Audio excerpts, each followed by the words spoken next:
Welcome to the Big Cat Lounge podcast, where we interview guests in a casual lounge setting from all over the world, sharing their insights one story at a time.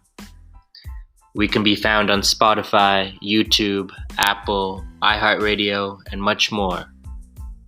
Please rate and subscribe to our show to stay updated on the Big Cat Lounge. Thank you so much for tuning in. Welcome to the Big Cat Lounge podcast. Thank you so much for tuning in. I'm Big Cat KZ, and today's guest comes from Queensland, Mackay, Australia, where he works as a shift supervisor at Mackay Sugar, the second largest sugar milling company in Australia. He's a polymer engineer. We welcome Clem Okpalogu to the Big Cat Lounge podcast. Thank you very much Thank you for so much having me on the Big Cat Lounge. Well, thank you so much for joining. So tell me a little bit about how you got started. You just moved to Australia. It's been some time, but you grew up in Nigeria. So tell me how that was, that transition. Yeah, it was more of an adventure to me, to be honest. I sort of was in that phase of my life where I was a little bit adventurous and decided to make a move out of my comfort zone. Mm-hmm. And yeah, I found myself in Australia about 13 years ago, and yeah, I've been living here since then. And it must have been a big adjustment, but you seeked an opportunity and then moved over. Did you still have a lot of family back home, or you still get to keep in touch with them and connect? Yes, I do. I actually do have most of my family back home, apart from obviously my nuclear family, which is my wife and daughter. But yeah, most of my extended family are at home. And what drew you to come to Australia? I guess there's so many other different countries you could have gone to. What drew you there specifically? Oh well, I actually met uh what I'd like to call my ex wife Mm-hmm. in Nigeria. She was an Australian.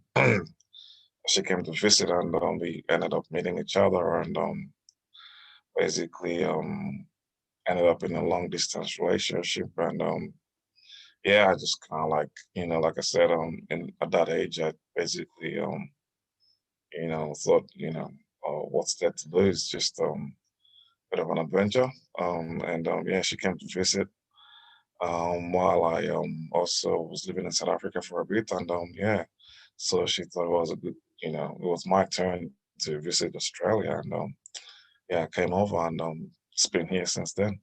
Mm-hmm. Yeah, I've never got to visit Australia yet, but I only hear great things. Um, and so I guess what drew you to the food production industry? Because that's a bit of a switch, right? Where you're doing more polymer engineering work, but is it related? Yeah, so basically, chemical engineering is a broad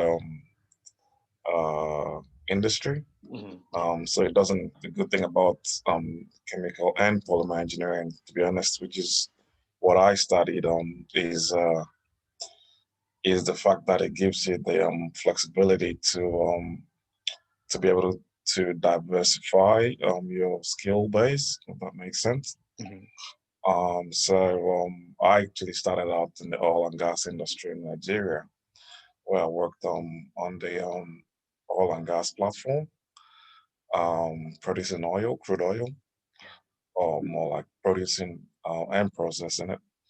And yeah, so I did a bit of project management, and it's sort of a process engineering where input gets processed and you get output. That's the basics of every sort of engineering, especially with the chemical engineering side of things. So I ended up kind of like finding myself in the food processing industry here, and been stuck with it ever since.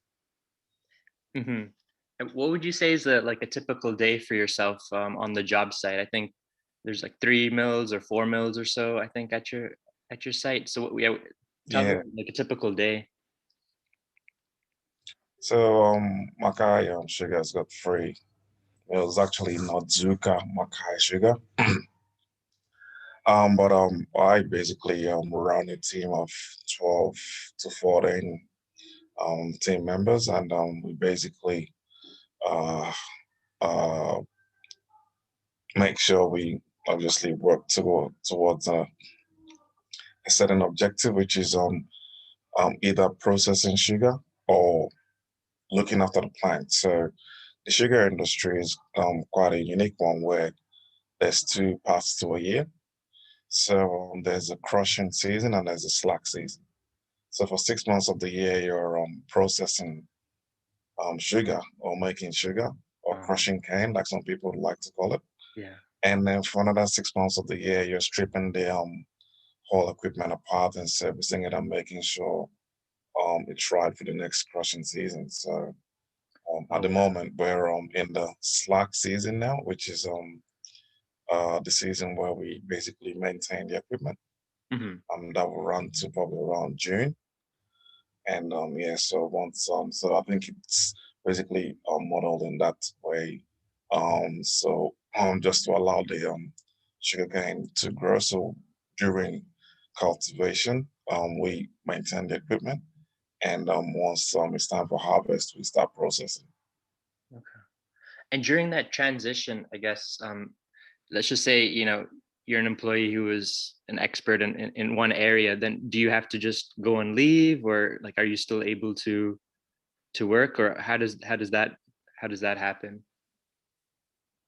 Well, depending on your role in the company, Hmm.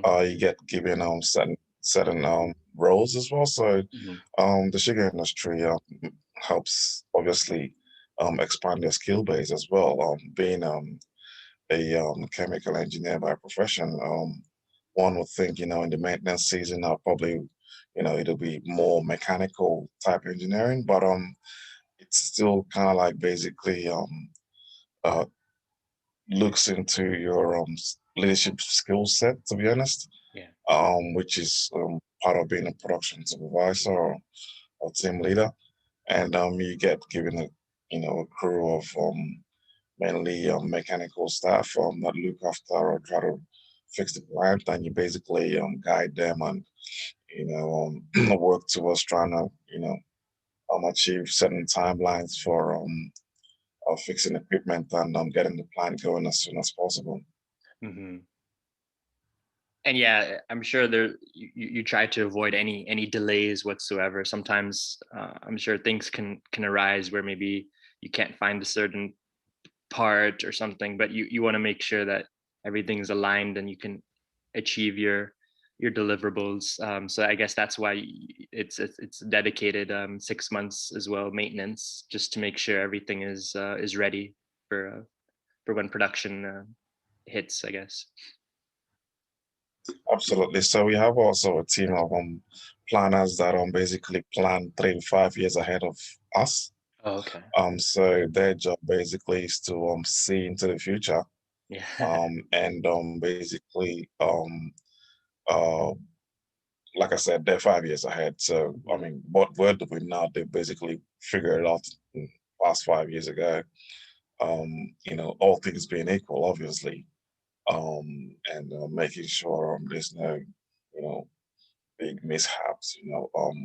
We Mhm. basically always try to meet timelines, and obviously, one other part of it is being team leaders as well. We need to work with our team to make sure we basically meet the timelines of that the planners have set, Yeah. and we have weekly meetings where we catch up with the planners and yeah, kind of give them a like a summary of how the week is going and if we need to push a little bit harder. So Yeah. it's just a bit of working together as a team. Yeah, that's the key, is working together as a team, and being able to communicate effectively, so that expectations is managed, especially on a large scale like what you're working on right now. So yeah, it is, it's so important. Make sure everyone's on the same page. Today's sponsor is Anchor FM app. Go download the free Anchor app today to get started. You can find it at your Play Store or App Store.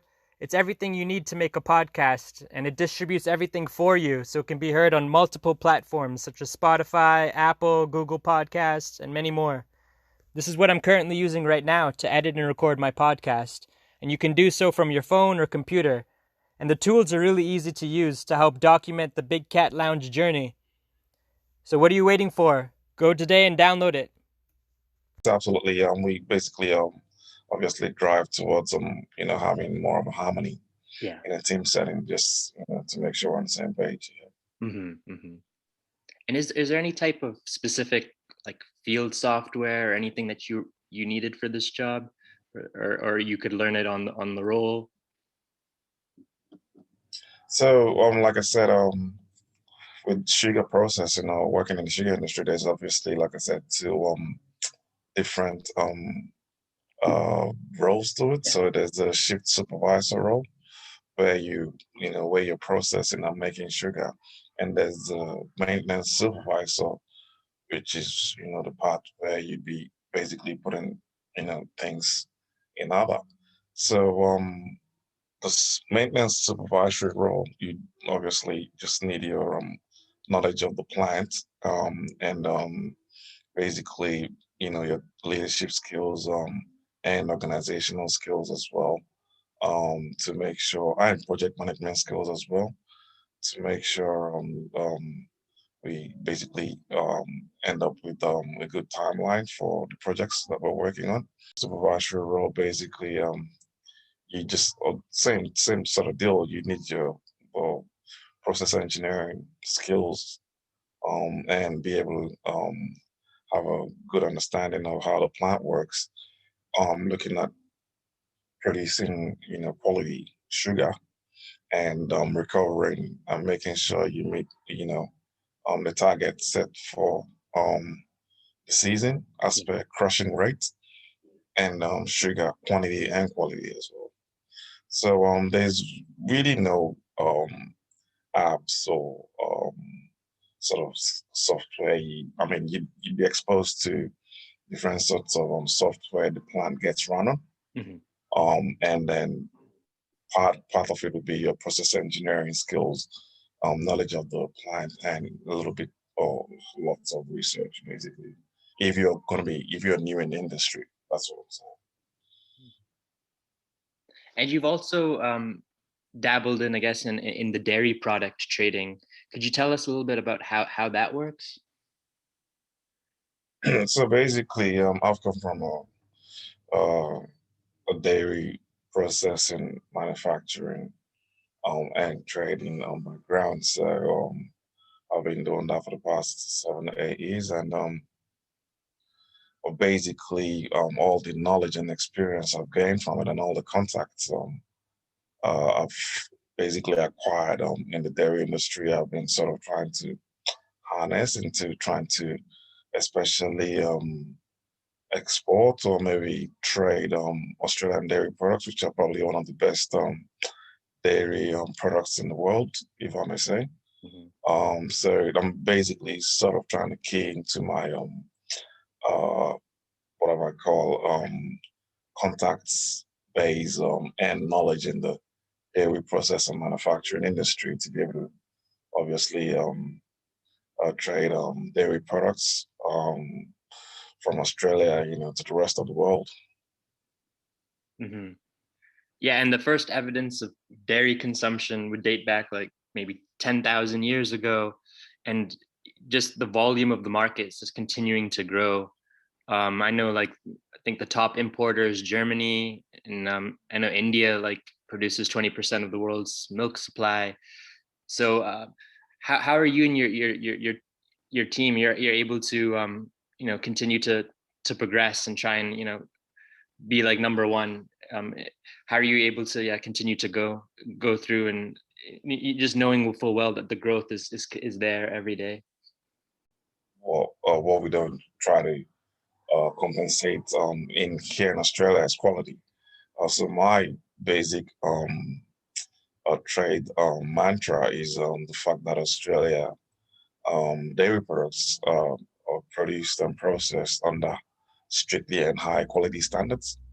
And I can obviously say that because I've worked in the industry and I know, firsthand experience how things work here. And I believe, especially when it's got to do with food products, people, would like to, basically want to um, obviously buy products that they know that has been produced or processed on the high quality standards. And Australia's got one of the highest quality standards, especially when it comes to food processing and manufacturing. So, with that in hand as a tool and the vast land mass we have here in Australia and the strength in the dairy farming as well, I'll be able to source clientele and obviously try to make them understand that they're dealing with one of the best dairy products in the world. And when you're doing importing and exporting, like how does that process work? Like how do we make sure that the product is not changing or altered, or just that the quality is there? Because I don't know how long it may take to get from one part of the country to another. Yeah, well, so it depends on what product. So there's different sorts. Yeah. You get the dried products, which have different shelf lives. You get the liquid-based products. So we have the solid-based products like powdery dairy products, and you got the liquid. So though depending on the characteristics of the nature of the product, you get the different shelf life. Obviously, that's going to get keyed into, the delivery logistics part of basically getting the product across to you. So, say for instance, you were looking at buying, say for instance, milk powder, which has a shelf life of about 18 to 24 months. Oh, You ideally have that at the back of your mind as a buyer that by the time the product hits your shelf, its shelf life would have been cut short by at least 2 months. So it'll be left to you to be able to turn that product around as quick as you can, and then go for. I mean, that's basically it for most food products. There's always a shelf life to it, and no matter where it comes from, you have to either be ready to bear the cost or try to be able to turn it around as soon as you can. this brings us to a quick quote. One of the keys to leveling up is calling yourself out on your own BS. So I think that's something that's prevalent for all of us today. Is just you have to really internalize and push yourself, because at the end of the day, there's always going to be excuses that we'll always make up. So it's up to us to drive and achieve results. How have you and your family been holding up during this pandemic? How has Australia been? To be honest, that's a question I'd like to answer. Proudly being an Australian resident, the government has been very supportive, Mm-hmm. and they've actually tackled COVID, I think, in the best way. And we've come out of it, or hopefully to come out of it, the best way. So first things first, I'll give all the praise to the Australian government and the way they've handled the situation. Secondly, I and my family, my wife is in the hospitality industry, so she got a bit of a hit from it Yeah. in a negative way because yeah, there was not a lot of traveling, and there was there was restrictions and people couldn't go out to have drinks or socialize. So that side of things was affected. But like I said, we're slowly bouncing back and coming out of it in a better way. I personally, working in the process engineering. To be honest, the first 6 months of last year, I was in the coal industry as a lab analyst. That was just a short stint I did before starting with Mackay Sugar. The coal plant or site that I was working at wasn't really affected, so I basically kept working. So sort of has affected us, but I'll probably say not as bad as it has affected a whole lot of people we know. Yeah. Yeah, and I guess well, certain countries would say like you're deemed essential, so you'd have to come in every day. So you guys were able to just push through, and I'm sure your company had to change some protocols, but it really you still were able to achieve what you needed to, and you guys were still able to work. Yeah, sure. Yeah, we well, like I and my wife were classified as essential workers because she's the general manager of the hotel that she runs.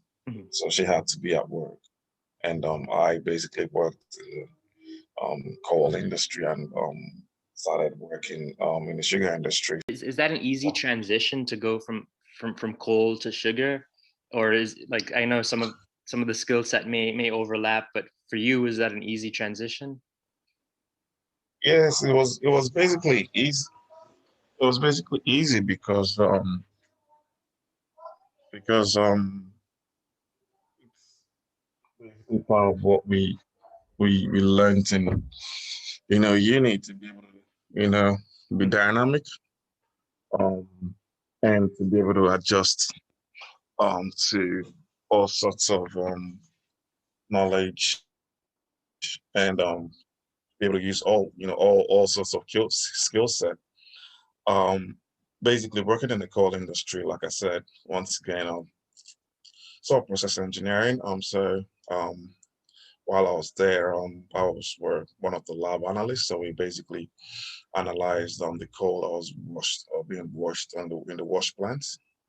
So that's basically also an aspect of chemical engineering where you have to carry out tests and analyze materials and give results. So it wasn't foreign to me. It's basically part of part of studying or part of being a chemical engineer, to be honest. And what would you say is Yes, a so vision for the future for yourself? Do you have anything in store? Anything you've been planning? oh yeah, totally.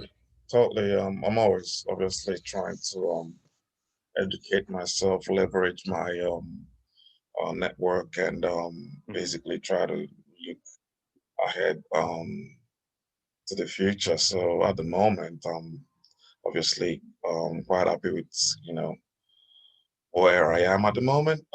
Still, the goal will be to end up, being more of being part of the senior management team, and maybe become a product or plant manager or operations manager, and at the same time, be able to create a bit more business, be it in the dairy industry, and be able to, harness the opportunities that I've got here with the knowledge and contacts I've got in the dairy industry to be able to, source or supply products overseas. So yeah, so basically, keep at what I'm doing and be able to also get into the business side of things. So more production and more business, if that makes sense. Yeah, that makes sense. Yeah, and a lot of it is just networking. I think for me, that's the best way to learn is just to hear from other people's stories who have already done it before, and just to, knowledge share and collaborate. I think that's just how we're able to meet others around the world and understand what's going on in their country and in their world. Yeah, absolutely, absolutely. That's all it's all about. They say no man is no man is an island. So I'm always all about networking, obviously with the right set of people and trying to put ideas together and create something. Yeah, and just being able to collaborate and achieve synergies, it makes a big difference, having a support system in place. Do you have anything else you want to tell our listeners? In life, you have to go. So I've learned, through life's experiences that No one's gonna help you if you're not ready to help yourself, and nothing's gonna happen until you're ready to get it going. So I always look at the word I, and then when I look at the word I see it as a very strong letter, because if you're not ready to look into yourself and push for it, there's nothing anyone, no matter how much contacts or networking or family support or friend support you've got, if that letter I doesn't make any sense to you, then you never get it. You have to first focus on yourself and make sure you can get what you need done for yourself first, and then from there you can focus on other aspects. But it's really just making sure you're aligned. If we wanted to follow your journey, where could we go look? LinkedIn, that'll probably be more of my professional social media, if that makes any sense. Yeah. And yeah, we'll keep on obviously still looking for like-minded individuals who especially who want to grow with us, especially with dairy products, sales, and all sorts of process engineering work as well. Yeah, I'm more than happy to connect and have a chat and see how it goes. Thank you so much for your knowledge and your wisdom. We appreciate you coming on the Big Cat Lounge podcast. Thank you very much for having me. I Oh, thank appreciate you. it.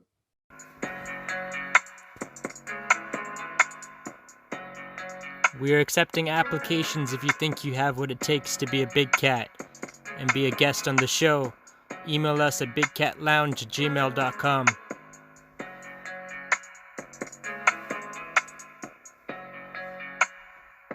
Thank you for listening to the Big Cat Lounge podcast. Hope to see you soon.